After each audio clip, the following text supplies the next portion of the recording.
Salam sigap dan shalom. Renungan kita pada hari ini, Senin 24 April 2023, berjudul Saat Ada Pertobatan yang Sejati. Ayat intinya terdapat di dalam Yesaya 61 ayat 3.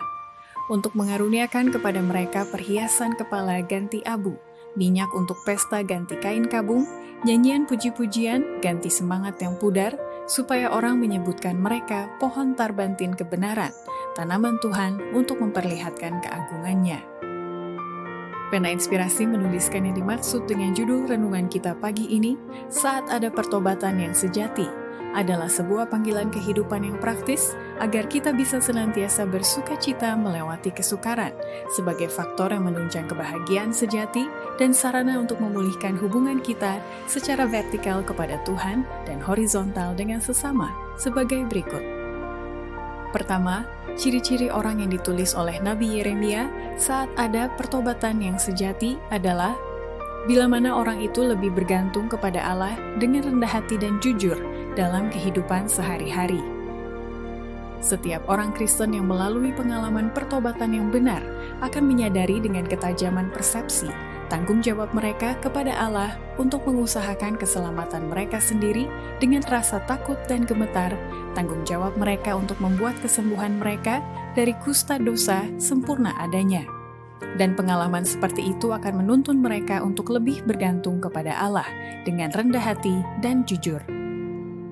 Kedua, ciri-ciri orang yang ditulis oleh Nabi Yeremia saat ada pertobatan yang sejati adalah bila mana orang itu senantiasa menatap atau berpedoman ke dalam cermin ilahi, yakni hukum Allah, dan senantiasa bertumbuh dalam kasih karunia Yesus. Apabila kita menatap ke dalam cermin ilahi, hukum Allah itu, kita melihat betapa hebatnya keadaan berdosa dan kondisi kita sendiri sebagai pelanggar-pelanggar.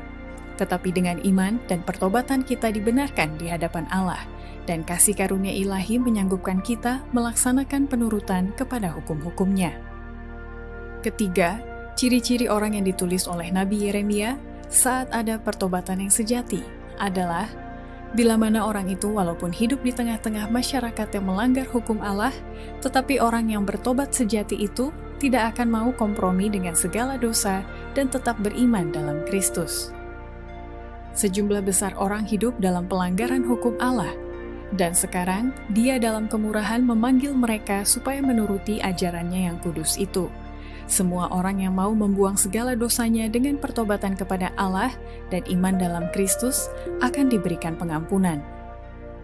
Keempat, ciri-ciri orang yang ditulis oleh Nabi Yeremia saat ada pertobatan yang sejati adalah bila mana orang itu mempunyai roh mengampuni dan roh belas kasihan terhadap orang-orang yang telah bersalah. Kita tidak boleh berpikir bahwa kecuali orang-orang yang telah menyakiti kita mengakui kesalahan, kita dibenarkan tidak memberi pengampunan kepada mereka. Sudah pasti peranan merekalah untuk merendahkan hati dengan pertobatan dan pengakuan. Tetapi kita harus mempunyai roh belas kasihan terhadap orang-orang yang telah bersalah kepada kita. Demikianlah renungan kita pada hari ini. Kiranya Tuhan memberkati kita semua.